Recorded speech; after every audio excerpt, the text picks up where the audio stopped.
Hi, Chevra. Welcome back to the short Vort. I almost said the daily dose. No, we're not there. The short Vort, once a week. Parshas Vayeitzei.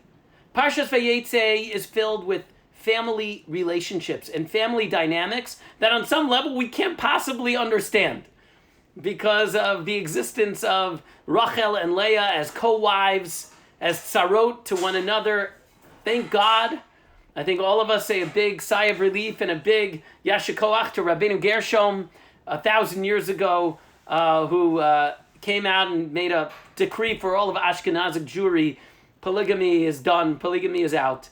Because halavai, we should be able to give the love and affection and attention to our wives, to our spouses, that just to one, Baruch Hashem, to a husband and to a wife. Because that's enough of a challenge, and that's meaningful and fulfilling, and it makes us better people, helps us grow as human beings. But Yaakov clearly, didn't seem to have much love for Leah. And it's hard to understand. As much as Yaakov is a flawed, individual, just like all of the Avot, I believe, are flawed figures that we need to learn from. But we know, this is Yaakov Avinu. Did he really, the Torah refers to Leah as snuah, as hated. Is that really possible? Do we really believe that Yaakov Avinu, should we believe, or is there a way to understand how Yaakov literally would hate his wife? That she would feel that way? Vayar Hashem ki snua Leah, that Hashem saw that she's hated, and vayiftachat richma, and then she starts, she has the first baby in the great baby race of who's going to create the 12 tribes of Israel. How do we understand it? Yes, there's resentment. Leah was in on the ruse. She never told Yaakov, and Yaakov, I'm sure he felt upset, but again, she's his wife. She's one of the imahot. Could it be? How do we understand? Maybe there's a better way of understanding it. So the Netziv, the Hamek Davar, he says on a pasuk right before that, it says that when Rachel is brought into the picture, right, after a week of Sheva Brachos, right, after the ruse, and he mistakenly marries Leah, they have a week of Sheva Brachos, and then he marries Rachel after that week. Vayavo gamel Rachel, vayehav gamet Rachel mileah. Now the pasuk says that he loved Rachel also from Leah, which is weird. So by the way, number one, it says he loved Leah.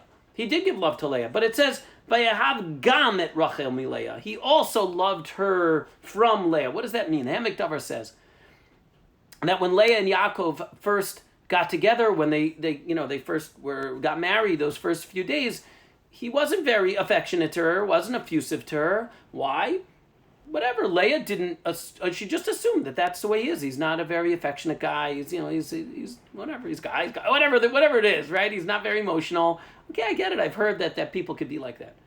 But then when Rachel comes into the picture, and she sees Yaakov's like bending over backwards, madly in love with her. He's affectionate. He's giving her all of the effusive love and accolades, and showing it to her, expressing it to her, but not to Leah. Leah really realized, like, oh my God, he is affectionate, he is effusive, he just not to me.